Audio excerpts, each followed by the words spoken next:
Like sheaves of corn, he gathers you unto himself. He threshes you to make you naked. He sifts you to free you from your husks. He grinds you to whiteness. He kneads you until you are pliant. And then he assigns you to his sacred fire that you may become sacred bread for God's sacred feast. So you could say perhaps the theme of this stanza is purification. What's the first thing he do? He gathers you into himself, right? Then he threshes you to make you naked, like sheaves of corn. Naked means you're seen as you are. Nothing's covered. Everything is revealed about your physical form. You're naked of any pretensions. I take off my corset and all of a sudden I don't look as slim as I did with my clothes on. I take off my 3-inch heels and all of a sudden I'm not 6 foot anymore. Why? Your clothing is not just an adornment, it's an expression of who you are. You can think of it as almost a pretension of who you are. This is not really what you look like. You weren't born with these clothes on.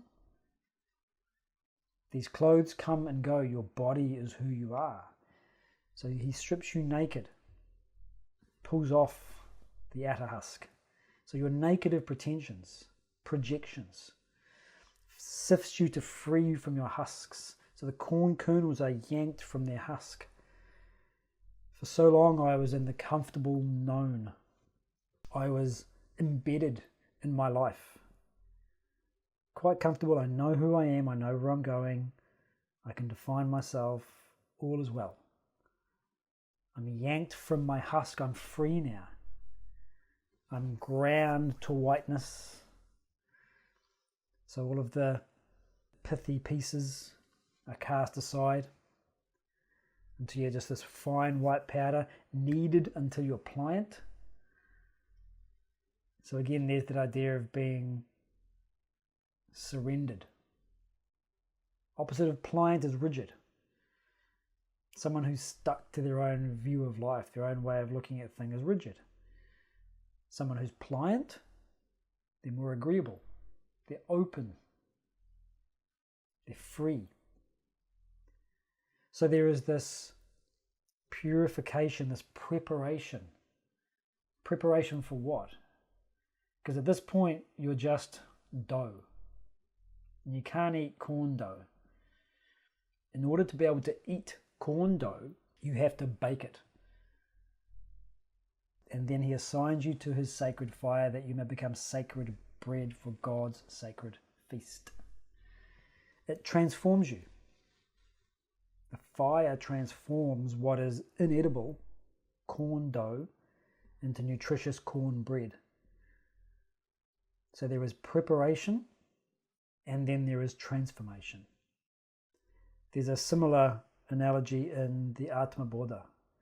In verse 2, part of that verse says, knowledge of self is verily the direct means for liberation, as fire is for cooking. So this, if you like, is the other side of this. Knowledge of self is the direct means for transformation. Everything else is preparation. You do your karma yoga, you do your bhakti, you do your jnanam. These are all good works. They prepare you for the transformation.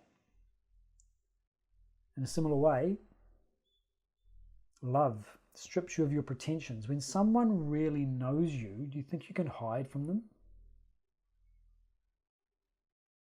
Your parents have seen you from a squalling baby through to a rambunctious child, through to a petulant teenager, through to an adult, through to a parent in your own right. They see you as an extension of themselves. The love that you share makes you naked in front of them. They see you as you are. And then there's that sifting, the grinding and the kneading. So the love is preparing us for a transformation. And again, this is the idea of being threatened. transformed from what I was into something else. I don't know what that becoming is. What's the difference between self-knowledge and love? These two channels by which we gain insight, at a certain point, they merge and become indistinguishable. And so the path of love is the path of the dissolution of the ego, because you set aside the belief that you and I are different.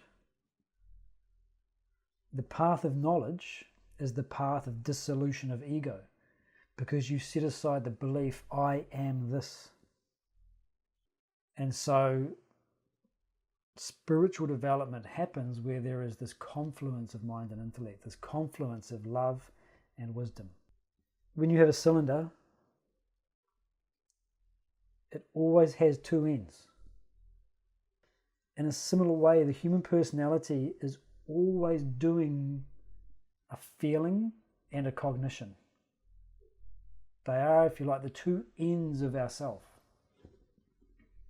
They may look very different from different perspectives, but they're intimately connected. The two ends of the cylinder are always connected by the cylinder itself. Thinking and feeling seem separate. I think that's a good thing. I feel like I don't want to do it. They seem separate. But they're not separate. They're just two ends of the same phenomenon. Your individual self.